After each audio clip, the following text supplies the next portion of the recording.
Hello, this is Frank Pello, roving reporter for Source FM. I'm here at the Cafe Above the BookShop in Falmouth. I'm here with Sam Horton, the author of the books Gorse and Ragwort.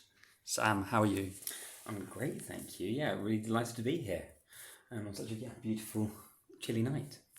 So you're here to talk about folk stories, and your two books are very much in that line. Can you just tell us a little bit about them? Yeah, of course. So Gorse and the sequel Ragwort are both Cornish folk fantasies.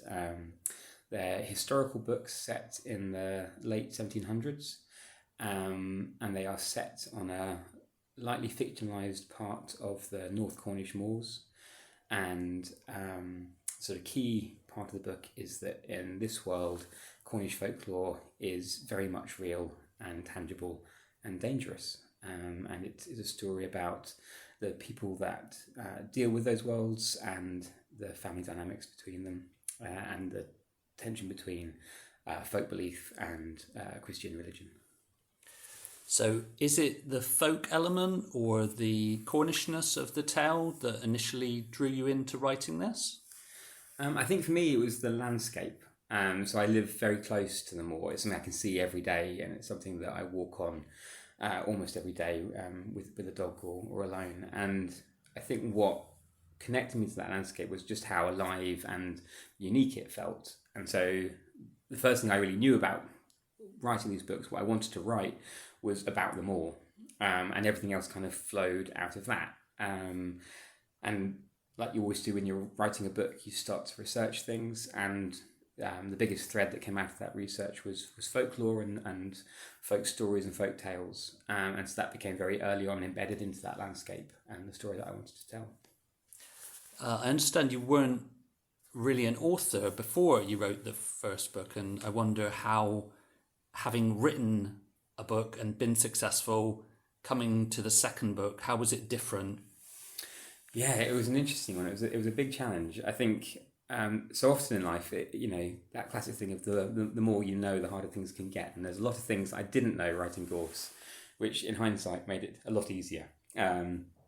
So I think sitting down to write Ragwort, aside from anything else, the kind of big pressure of following on a story. Gorse could have any shape that I wanted it to have, because it was the start of something.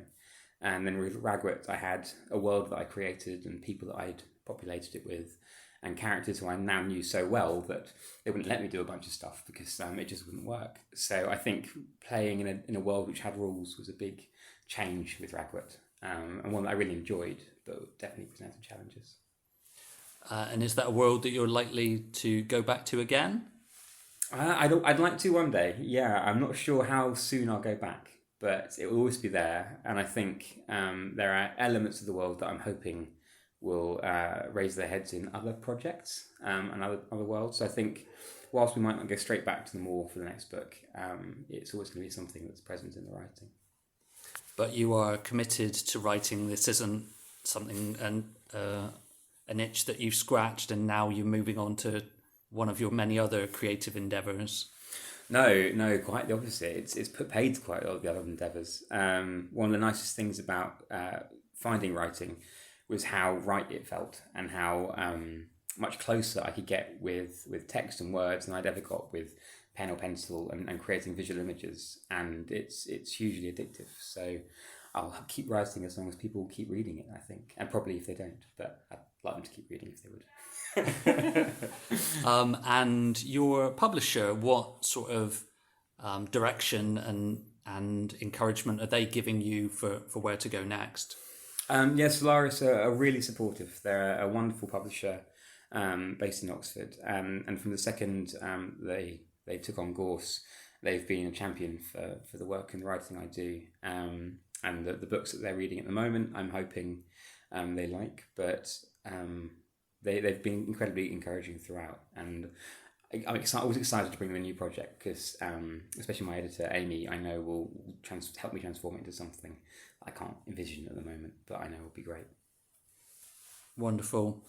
We've got the winter solstice coming up, and I wonder what your feeling this time of the year? Is it something that has a real impact on you?